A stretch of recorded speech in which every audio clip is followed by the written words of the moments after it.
Bonelab itself is an amazing sandbox. What if I told you there was a mod that lets you clone yourself a near infinite number of times?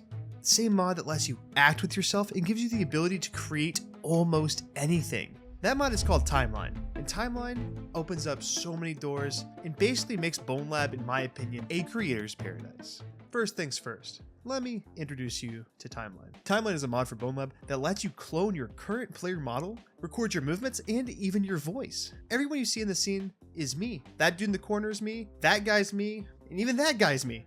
Oh, hello! They're all me. I just recorded myself using Timeline and layered all these recordings together. And when we play it back, every recording runs in real time with accurate movement and voice playback. Timeline gives you the reins of your own creativity, which means you can create some seriously interesting scenes, from action-packed fight scenes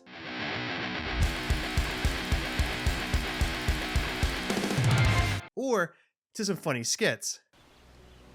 Yo, high five me. Yeah. Yeah. Walter. Where are you? I can see you. Personally, I love using Timeline as a storytelling tool. The same way I'm using it to make this video, it's a wonderful way to communicate ideas, tell stories, and just play around and experiment. Speaking of that, I plan on making more videos like this and diving deeper into VR modding, exploring creative tools like Timeline. And if that sounds interesting, feel free to subscribe and let's build something cool together. Anyway, I can't stress this enough. This mod is unique and completely in a league of its own. Timeline is essentially a bare bones motion capture system, with Bonelab acting as the backbone. One of the many features Timeline has is it even lets you hide or remove actors entirely without resetting your entire scene and starting from scratch again. Let's say we've got Master Chief and Luigi dapping each other up, and Mario's off in the corner looking left out. Why am I even here? Now, if you decide you don't want Mario in the scene anymore, you just want to head over and open your Preferences tab, or go to Timeline, then Scene Management, head to the Recorders tab. And let's say if the actor you're looking for doesn't appear right away, just refresh the page. They should then show up after the fact. From there, select Mario and click Disable. That hides him entirely from the scene. Let's say you disabled the wrong one and you want to bring him back. Well, you click Re-enable and he's back. All those voice recordings, everything you did, right back. But if you want to get rid of him entirely, you can just click Delete Recorder, and there's no recovery from that unless you've saved prior. But we'll get into that here. If you do need to step away or just want to make sure that you don't lose any progress, Timeline lets you save any ongoing recordings that you can load it back up any time. Just make sure you're on the same map that you were originally on when you were recording the first time. There are a couple more features, like a built-in free cam and some pretty fun keyframing, which don't worry, we'll dive into that another time. Now, as amazing as Timeline is, it does have a few drawbacks. Most of them are visual quirks, like a bug I've dubbed the float, or objects occasionally desyncing during playback, but this usually happens when you have too many actors interacting with the same object at once. Most of the issues are outside the mod creator's control. Certain mods just don't play nicely with Timeline.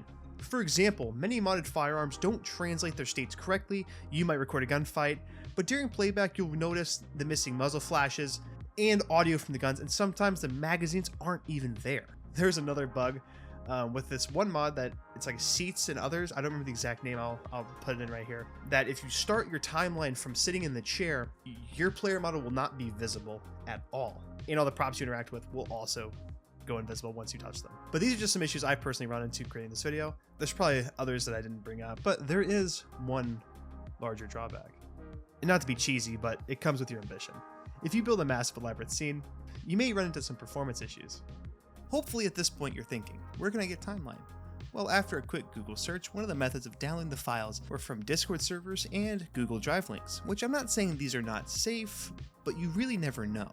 Luckily, as of November 1st, 2025, Swipes has the latest version of Timeline on his website. I'll have a link on screen here and in the description below. And if you're interested, I will be creating a full tutorial on how to install Timeline. And in that same video, I will teach you what I know about the in-game menus and features. But let me know in the comments below if you'd like to see that. Anyway, mods like Timeline remind me of what makes Bonelab special. You can really do anything you want in this game. If you just want to jump in Bonelab and use it as a rage room, you definitely can. Or you can use it as a creative studio for yourself to make anything. When I look back at projects like Red vs. Blue, they started out with the most basic game mechanics and used what they had, and then in time, they developed a new way to create. And I see Timeline as that innovation once again, which evolves Bonelab into a creator's paradise and gives you boundless opportunities to create whatever comes to mind. Anyway, thanks for watching this video. If you found any of this useful or inspiring, please let me know in the comments below. You can drop a like and subscribe if you want. I plan on making more videos like this later. And let me know in the comments how you'd use timeline and maybe bounce some ideas back and forth. Who knows? Anyway, I gotta go. Love ya. Bye. Peace. Why am I even here?